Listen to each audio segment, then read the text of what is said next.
열등감 덩어리입니다. 지방 덩어리가 아니고요. 열등감 덩어리입니다. 그렇게 보이시나요? 네, 감사합니다. 저에게는 극복해야 되는 것들이 참 많이 있었습니다. 지금도 극복 중인 것 같고요.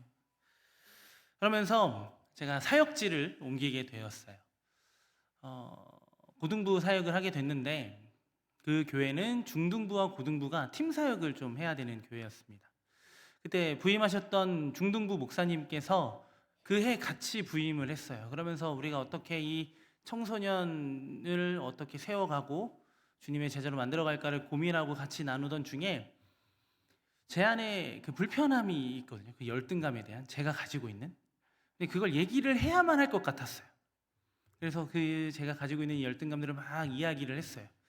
그랬더니 그 목사님이 저에게 한마디 하셨어요. 그때 제가 전도사였는데, 전도사님, 주님 사랑하시죠? 네, 그거면 된 겁니다. 제가 주님의 일을 감당하는 데 있어서 제가 가지고 있는 이 열등감, 제가 가지고 있는 이 약점들은 아무 상관이 없었다라는 거예요. 주님 사랑하는 마음이면 충분하다라는 그분의 말에 너무 큰 위로를 받았어요.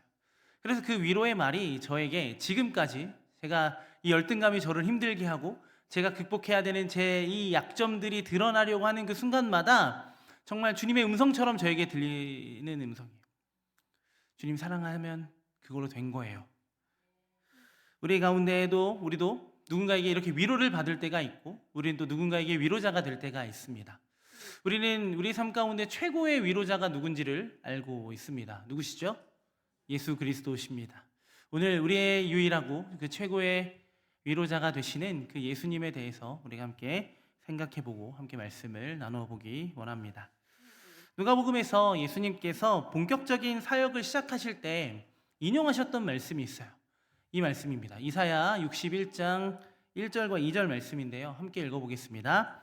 주 여호와의 영이 내게 내리셨으니 이는 여호와께서 내게 기름을 부으사 가난한 자에게 아름다운 소식을 전하게 하려 하심이라. 나를 보내사 마음이 상한 자를 고치며 포로된 자에게 자유를, 갇힌 자에게 노임을 선포하며 여호와의 은혜의 해와 우리 하나님의 보복의 날을 선포하여 모든 슬픈 자를 위로하되. 아멘. 이 말씀은 이후에 이스라엘 백성들이 바벨론 포로 생활 가운데 하나님께서 그들을 회복해 가실 것이다 라고 하셨던 그 약속의 말씀이에요. 이 약속의 말씀을 받았던 이스라엘 백성들은 위로가 되었을 겁니다. 지금 이 말씀을 우리가 함께 읽었는데 이 말씀이 우리에게도 위로가 되는 줄 믿습니다. 예수님께서는 이 말씀을 인용하시면서 나사렛 회당에서 선포하셨어요. 우리 누가복음 4장 18절부터 19절 말씀 함께 보도록 하겠습니다. 주의 성령이 내게 임하셨으니 이는 가난한 자에게 복음을 전하게 하시려고 내게 기름을 부으시고 나를 보내사 포로된 자에게 자유를, 눈먼 자에게 다시 보게 함을 전파하며 눌린 자를 자유롭게 하고 주의 은혜를 전파하게 하려 하심이라 하였더라. 아멘. 위에 이 인용되었던 이 이사야의 말씀을 누가 성취하시겠다라는 겁니까? 바로 예수 그리스도 자신이 성취하실 거다라는 겁니다. 그래서 예수님께서 하셨던 이 사역의 핵심은 이 가난한 자들에게 복음을 전하시는 일들이었고 포로된 자들에게 자유를 주셨고 눈먼 자에게 다시 보게 함을 허락해 주셨고 눌린 자에게는 자유와 회복을 허락해 주시는 일들을 우리는 보게 됩니다. 세상에서 철저하게 외면당했던 그들이죠. 가난하고 병든 자들. 이 사람들은 누구도 주목하지 않았습니다. 오히려 저주받았다라고 말하면서 세상 속에 온전히 거하지 못하는 그 공동체에 속하지 못하는 이들 가운데 예수님을 찾아가셨고 위로자가 되어 주셨습니다. 이런 위로자가 되시는 예수님의 사역은 우리에게도 동일하게 주어진 줄 믿습니다. 우리도 가난했고 눈이 멀었고 여전히 눌려있고 포로된 자로 살아가고 있었지만 우리 주님이 우리에게 오시는 그 순간 우리는 회복된 줄 믿습니다. 주님이 우리의 위로가 되시는 줄 믿습니다. 그래서 이 이유와 목적이 이 유대 사회, 이 유대 지역에만 머물 수 없다라는 거예요. 그래서 예수님께서는 지금 어디로 향하셨냐면 거라사인 지역으로 향하셨다라고 말합니다. 26절에 보면 그들이 갈릴리 맞은편 거라사인 땅에 이르렀다. 예수님과 제자들이 그곳에 이르렀어요. 이 거라사인의 지역이라고 하는 곳은 데가폴리스라고 하는 그 이방 지역의 중심지가 바로 거라사인들이 살고 있었던 지역입니다. 그러니까 이방 문화의 중심지였다라고 보시면 돼요. 이렇게 이방인들을 향해 가시는 예수님의 발걸음을 제자들은 이해할 수 없었습니다. 왜냐하면 이 자유의 복음이 누구에게만 성취되어야 한다라고 여겼던 거죠. 그들에게만, 예수님을 따르는 그 어떤 소수의 사람들에게만 주어져야 된다라고 제자들은 생각했던 겁니다. 그러던 가운데 무엇을 만나게 되나요? 광풍을 만나죠. 큰 파도를 만나게 됩니다. 그것도 이해할 수가 없어요. 그래서 제자들의 반응은 이러합니다. 우리 누가복음 8장 25절 말씀 한번 읽어볼까요? 네, 제가 읽어드리겠습니다. 제자들에게 이르시되 너희 믿음이 어디 있느냐 하시니 그들이 두려워하고 놀랍게 여겨 서로 말하되 그가 누구이기에 바람과 물을 명하며 순종하는가 하더라. 예수님을 향해 그가 누구냐라고 제자들이 이야기를 해요. 예수님께서 말씀으로 그 바람과 파도를 잠잠하게 하시는 걸 보았어요. 예수님께서 죽게 되었습니다. 예수님, 저희가 죽게 되었습니다라고 말하는 그 제자들에게 예수님과 함께하면 죽지 않는다, 참된 평안과 안식을 얻을 수 있다라는 것을 경험했어요. 예수님이 그들에게 위로가 되어주고 싶으셨던 거예요. 그런데 제자들은 어떻게 반응하나요? 그가 누구이기에? 라고 반응을 해요. 여전히 예수님께서 이 땅에 오신 이유, 그리고 지금 이 거라사인 지역으로 향하셨던 이유를 제자들은 온전히 알지 못했다라는 겁니다. 이렇게 여전히 알지 못하는 제자들, 때로는 알려 하지 않는 우리에게 예수님은 무엇을 보게 하시기 위해서 이 발걸음을 이방인들이 살고 있는 지역으로 옮기셨을까요?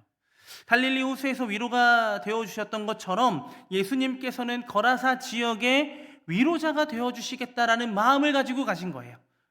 그리고 지금을 살아가고 있는 우리에게도 그가 참된 위로이심을 보여주시는 것입니다.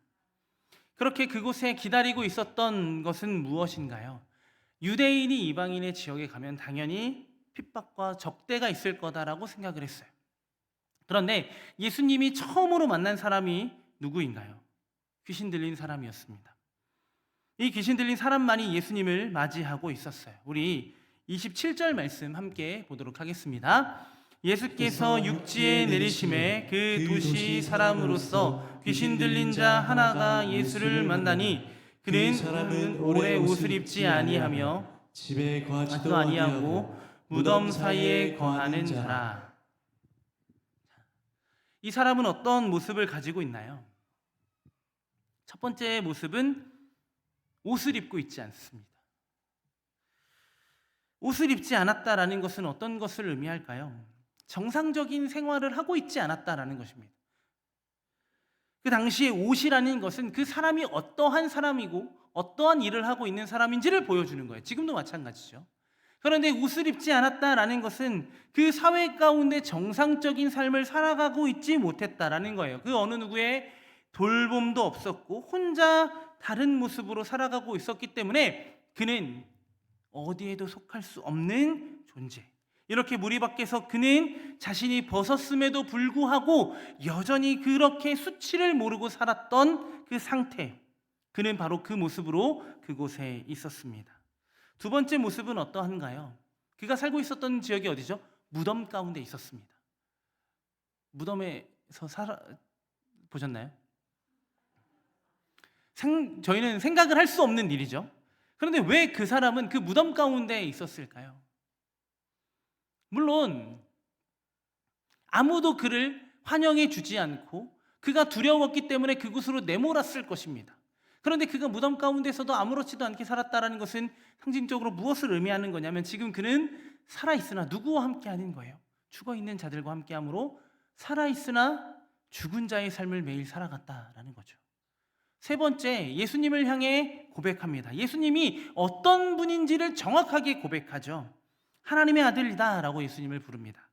아직 제자들에게도 부족한 거죠. 그가 누구이기에? 라고 질문하고 있는 제자들과 달리 이 귀신 들린 이 사람은 예수님이 하나님의 아들이심을 이야기를 합니다.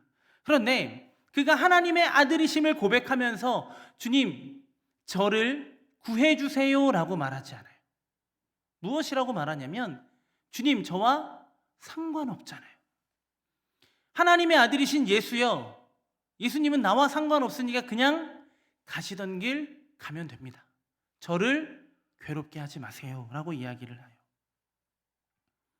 예수님께서 하나님의 아들이신 것은 그렇게 고백한 것은 그의 구원자가 되시기를 고백한 것이 아니라 예수님을 떠나 계속해서 수치와 죽음 속에 살아가기를 원했다라는 거예요. 예수님이 다가오지만 않으시면 지금 그가 살아왔던 이 수치의 인생이 그냥 그렇게 흘러가고 살아있으나 죽은 자의 인생을 살아가는 것이 아무렇지도 않게 된다라는 거예요. 그런데 이렇게 예수님 앞에 있었던 이 사람은 귀신 들렸기 때문에 이런 모습으로 살았다라고 우리가 이해할 수 있습니다. 그런데 위에 이 귀신 들린 사람의 특징을 보면 우리가 죄인 되었을 때의 상태와 다르지 않다라는 거예요. 자유와 회방을 구하지 않습니다. 죄로 인해 죄로 인식하지 못해요. 그리고 계속되는 수치 가운데 살아갑니다. 죄를 지으니까요. 하지만 그걸 죄로 인식하지 않으니까 수치를 계속해서 입으며 살아가게 된다는 겁니다. 그리고 살아있으나 죽은 자의 삶을 살았던 것이 바로 우리죠. 왜요? 영원한 죽음의 상태로 흘러가는 것이 죄인이기 때문에 그렇습니다. 귀신 들린 이와 별 다를 것 없는 그 바로 죄인의 상태, 예수님을 만나기 전, 참된 위로를 받기 전에 우리의 상태와 이 귀신 들린 이 거라사인의 모습과 별 다를 것이 없다라는 겁니다. 예수님께서는 이 귀신 들린 이를 만나시고 그를 회복해 주세요. 이렇게 귀신 들린 자에게만, 특정한 어떤 질병을 가지고 있는 이들에게만 예수님이 필요한 것이 아니죠. 수치를 모르고 살아있으나 죽은 자의 삶을 살고 예수님과 상관없는 삶을 살기를 기대했던 우리에게도 예수님이 너무나도 필요했던 거예요. 그래서 예수님은 주저하지 않으시고 우리를 위하여 이 땅에 오셨고 예수님께서 행하셔야 되는 일들을 행하셨어요. 예수님은 은혜를 베풀어 주십니다. 그런데 우리는 죄인된 인간은 보고 싶은 대로 보려고 해요. 왜요? 그 나라를 소망하지 않기 때문에 그렇습니다. 예수님을 통해서 위로를 받고 싶은 마음도 없어요. 우리는 죽음에 익숙한 사람들이에요. 죄에 익숙한 사람들이었다라는 거예요. 날마다 죽는 것이 그냥 내가 살기 위하여 죽는 것이 아니라 날마다 죽어가는 것이 우리에게는 너무나도 익숙한 상태였다라는 거예요. 그래서 이 귀신 들린 이 사람의 말처럼 우리도 이렇게 이야기하는 거예요. 28절에 보면 뭐라고 얘기하나요? 나와 상관없잖아요. 나와 무슨 상관이 있냐라는 겁니다. 귀신 들린 이의 고백만이 아니라 죄인된 인간은 그렇게 하나님 앞에 서기를 원하는 거예요. 하지만 예수님은 그들을 자유하게 하셔야 했고 그 일을 행하셔서 그들에게 하나님 나라를 허락해 주셨어요. 그 나라가 우리에게도 주어졌다라는 겁니다. 지금 예수님 앞에 서 있는 귀신 들린 사람은 예수님을 통해 자유를 얻기 위하여 예수님을 바라보고 있는 것이 아니에요. 그냥 두려웠어요. 왜요? 내 존재가 사라질까 두려웠습니다. 그래서 31절의 말씀에 보면 무적행으로 들어가라 하지 말라라고 간구를 해요. 내가 영원히 사라지는 것을 두려워하고 있다라는 거예요. 지금 이 귀신 들린 상태가 좋다라는 거예요. 이건 귀신 들린 자의 고백일까요? 귀신의 고백일까요? 귀신의 고백이겠죠. 살아있으나 죽은 자로 만들어가는 그 귀신의 고백이고 바로 우리 안에 있는 죄의 고백이라는 거예요. 가끔 이런 생각을 할 때가 있지 않나요? 우리가 죄를 많이 짓는 건 아니지만 그렇죠? 네. 죄를 많이 짓지는 않지만 우리가 가끔 죄를 짓는 날이 있잖아요. 없으시죠? 없으셔야 될 텐데요. 그죠? 그런데 그럴 때마다 우리 마음이 어떤가요? 그냥 눈 감아 주셨으면 좋겠다. 그죠? 이 일과 하나님은 상관없는 거니까 좀 눈 감아 주세요 라고 할 때가 있다라는 거예요. 지금의 상태가 머물고 지금의 상태가 좋으니까요. 죄를 짓고도 죄가 수치로 여겨지지 않는 그 상태를 계속 누리고자 하는 것이 본성, 이 죄인의 본성을 가지고 있는 인간이에요. 하나님의 형상을 잃어버린 우리의 자연스러운 고백이다라는 거예요. 이렇게 무적행으로 들어가고 싶지 않은 이의 이름이 있어요. 예수님께서 물어봐요. 너가 누구냐라고 물을 때 뭐라고 대답하나요? 군대다라고 대답을 합니다. 여기서 사용된 단어가 레기온이라는 단어를 사용합니다. 이 레기온은 로마 시대의 가장 큰 군대 규모를 말한대요. 군대 수가 얼마나 많았는지는 중요하지 않아요. 이 레기온이라는 이야기를 들으면 그 당시에 모든 사람들이 다 두려워 떨었다라는 겁니다. 이 레기온이라는 말은 그 어느 누구도 정복할 수 없는 두려운 존재예요. 그런데 이 두려운 존재가 저희 둘째 딸이네요.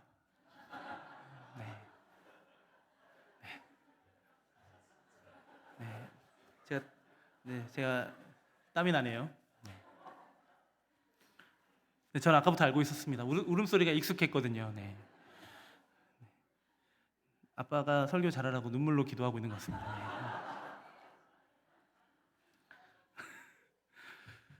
누구도 정복할 수 없는 두려운 이름을 가진 이가 누구를 두려워하고 있는 거예요? 예수님을 두려워하고 있다라는 거예요. 그 힘을 잃으면 그 자신의 존재가 사라질 거다라고 여겼기 때문에 그렇다라는 거예요. 예수님이라면 자신의 강한 힘을 진짜 빼앗을 거다라고 여겼던 거예요. 맞죠? 우리도 처음 예수님 앞에 섰을 때, 하나님 앞에 딱 섰을 때 하염없이 눈물도 흘려보고 죄를 고백하지만 이전의 반응은 뭔가요? 정말 내가 구원을 받을 수 있을까? 정말 나 같은 죄인을 주님이 살리실 수 있을까에 대한 두려움이. 그러면서 내가 가지고 있는 것들이 다 사라질 것만 같아요. 그래서 우리는 다 고백하고 다 드러내기보다는 어떻게 해요? 내 것을 남겨놓는 일들이 너무나도 많다는 거예요. 이전에 내가 즐겼던 것들, 그리고 이것 정도는 괜찮지 않을까라고 하는 나를 지킬 수 있는, 나라는 사람을 온전하게 지킬 수 있는 방법이 남겨놓는 거다라고 여겼던 거예요. 그런데 이 남아있는 것들이 오히려 우리에게는 올무가 되는 거예요. 이 남아있는 것들이 계속 주님을 찾기보다는, 주님을 의지하기보다는 내 것을 찾고 내 것을 의지하고 내가 가지고 있는 그 무언가를 통해 나를 찾으려고 한다는 거예요. 그럴수록 우리의 존재는 어떻게 되나요? 더 무너지고 더 사라지는 거예요. 우리가 살던 것들을 다 잃어버릴까 염려하는 것. 지금은 우리는 하나님이 우리를 얼마나 사랑하시고 우리에게 하나님의 존재가 우리를 존재하게 하신다는 것을 알고 있지만 그 처음에 주님을 만났을 때 우리의 모습은 그러하지 못했다는 거예요. 하지만 그러하지 못한 우리에게 주님은 무엇 하시나요? 찾아오신다라는 거예요. 그리고 묻는다라는 거예요. 그리고 회복해 주신다라는 거예요. 그렇기 때문에 우리는 예수님이 우리의 유일한 구원자임을 고백할 수 있다라는 겁니다.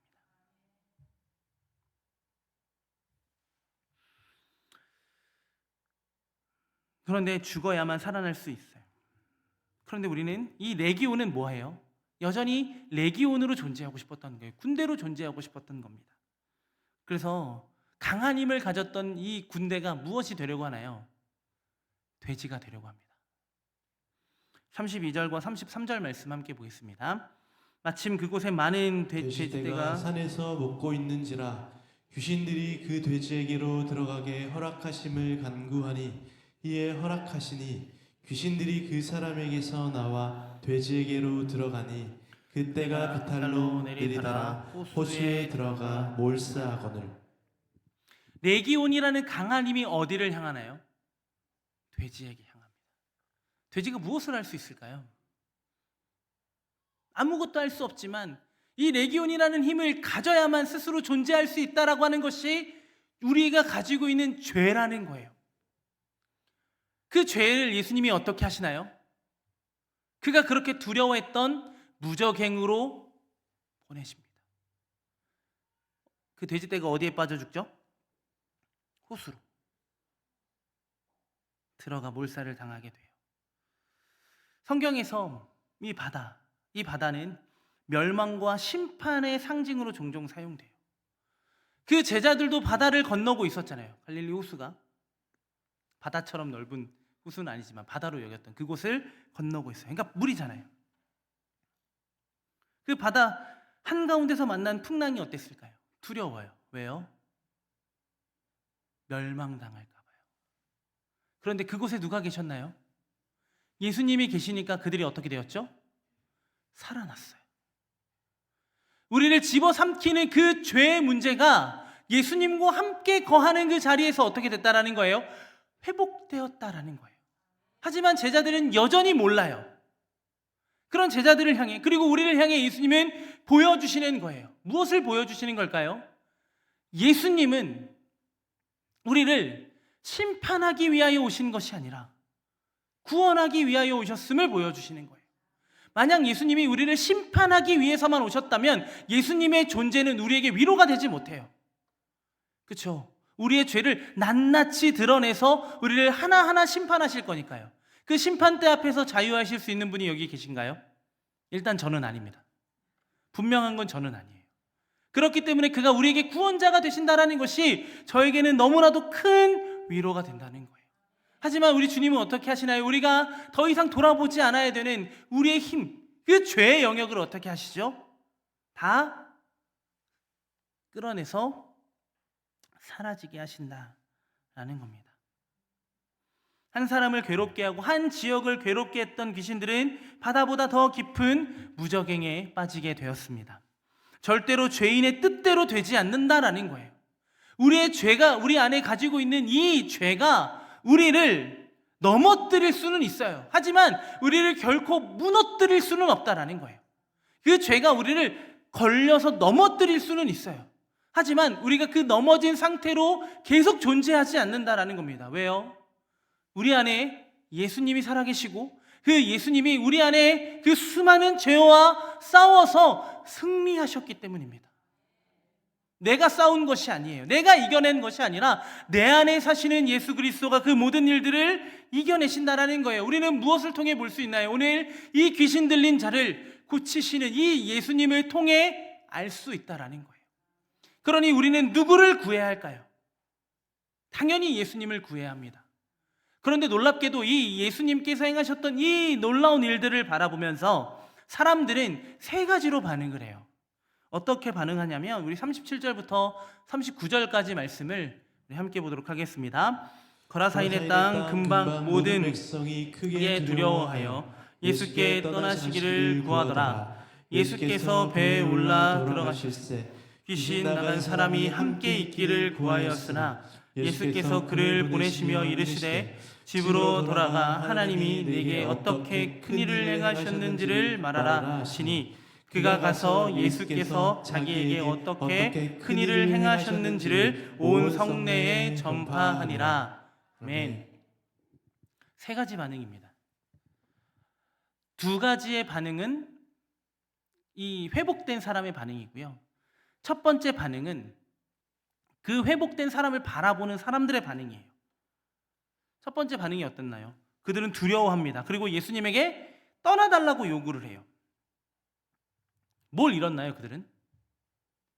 돼지를 잃었습니다. 여전히 뭐가 중요한 거예요? 돼지가 중요한 거예요. 그들이 먹고 사는 일이 더 중요하다는 거예요.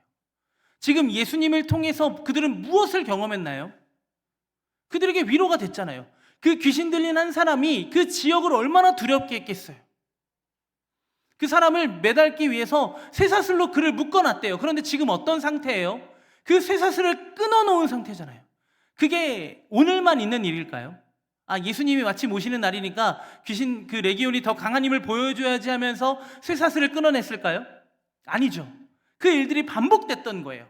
더 강한 쇠사슬로 그를 묶어야만 그들이 안전할 수 있다라고 여겼겠죠. 그런데 그들은 그곳에서 안전하지 않았어요. 두려워했어요. 그런데 오히려 예수님을 두려워합니다. 왜요? 돼지를 죽였으니까요. 참된 위로를 받고 회복된 우리가 살아가고 있는 세상이 이러하다라는 거예요. 우리가 아무리 위로를 받고 우리가 참된 구원을 얻었지만 우리가 살아가는 세상은 우리를 향해 그렇게 반응할 거라는 거예요. 달라지지 않아요. 나는 변화되었지만 내가 살아가는 삶의 자리는 변화되지 않아요. 두 번째 반응은 이 귀신 들린 자의 반응입니다. 함께 있기를 원해요. 예수님 함께 하겠습니다 라고 말을 합니다. 왜 함께 하기를 원했을까요? 그는 경험했으니까요. 뭘 경험했죠? 위로를.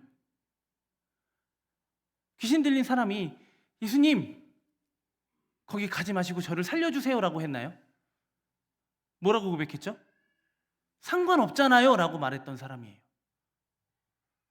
지금 제가 가지고 있는 이 죄와 당신은 상관없잖아요 라고 말했던 그였습니다. 그런데 그가 함께 하기를 원했어요.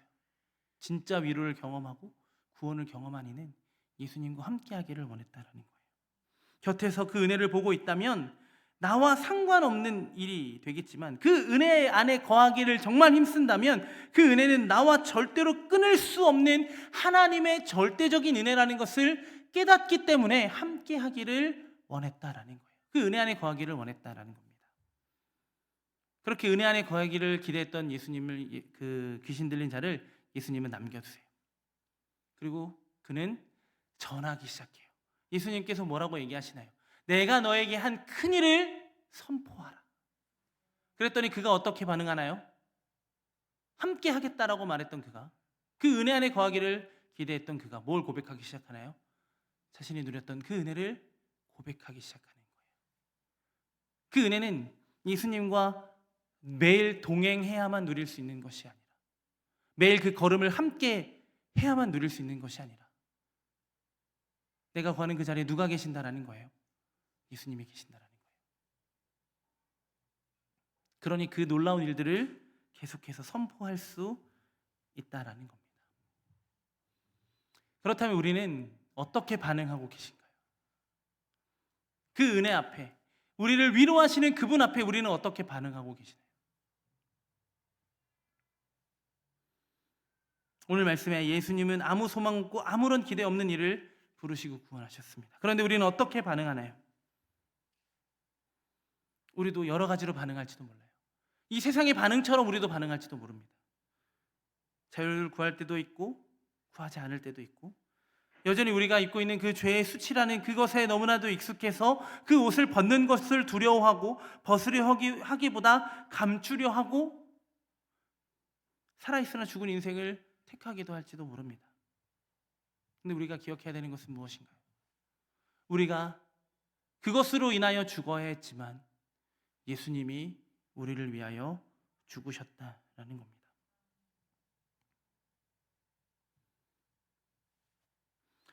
그것이 우리의 위로가 되기를 소망합니다. 우리도 나와 상관없잖아요 라고 했던 사람들이었어요. 그런데 이제 우리 입술에서는 무엇이 고백되어지나요? 날 살리신 주님의 은혜 크고도 놀라워. 내가 살아가는 그 모든 것이 주님의 은혜입니다 라고 고백하게 되었어요. 무엇 때문일까요?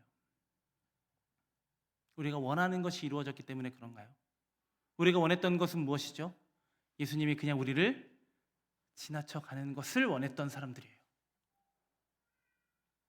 그런데 진짜 예수님을 만나니까 예수님과 함께 하고 싶고 우리의 삶을 통해 예수님을 전하고 싶어 해요. 그런데 우리가 예수님과 함께 살고 예수님을 전하고자 하는 세상은 어떠한 곳인가요? 돼지를 잃어버려 슬픈 세상이에요. 여전히 이 땅의 가치로 가득한 세상을 우리는 살아가게 될 거라는 겁니다. 그래도 우리가 잊지 말아야 되는 것이 있습니다. 우리가 그분께 위로를 받았다라는 거예요. 돼지를 잃어버려 슬퍼하고 있는 이들이 우리를 위로한 것이 아니라 나와 상관없잖아요 라고 했지만 나와 상관 있기를 원하셨던 그 예수님이 우리를 위로해 주셨잖아요. 그래서 하이델베르크 교류의 문답 1문에 보면 이렇게 질문을 해요. 살아서나 죽어서나 당신의 유일한 위로는 무엇입니까? 대답이 뭘까요? 길어요. 넘겨주세요. 네, 노란 글씨만 볼까요? 뭐죠? 예수님이십니다. 요약하면 그거예요. 예수님께서 그분의 보혈로 나의 모든 죄값을 완전히 치르셨고 나를 모든 마귀의 권세에서 구해주셨다라는 거예요. 누가요? 그리스도가요. 우리는 누구도 내가 하나님 나를 위로해 주세요, 하나님 나를 살려주세요 라고 하면서 주님을 찾았던 적이 단 한 번도 없어요. 언제는요? 주님을 몰랐을 때는요. 주님을 알고 나니까 우리는 늘 그 주님의 은혜가 고프니까 그렇게 구하는 거지, 주님과 아무 상관없었던 우리의 인생은 그 죄에 익숙했어요. 그래서 돼지를 잃어버려 슬퍼하고 있는 세상이 우리를 위로해 주기를 기대했다라는 거예요. 하지만 그런 우리에게 누가 진정한 위로자가 되어주셨나요?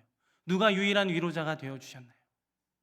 내가 상관없다라고 말했던 예수님이 우리의 유일한 위로자가 되어주셨습니다.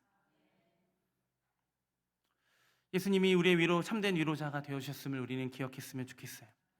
그 위로는 위로받고자 하는 이의 요청이 아니라 참된 위로자가 위로가 필요한지도 모르고 있는 이들을 향해 오셨다라는 거예요.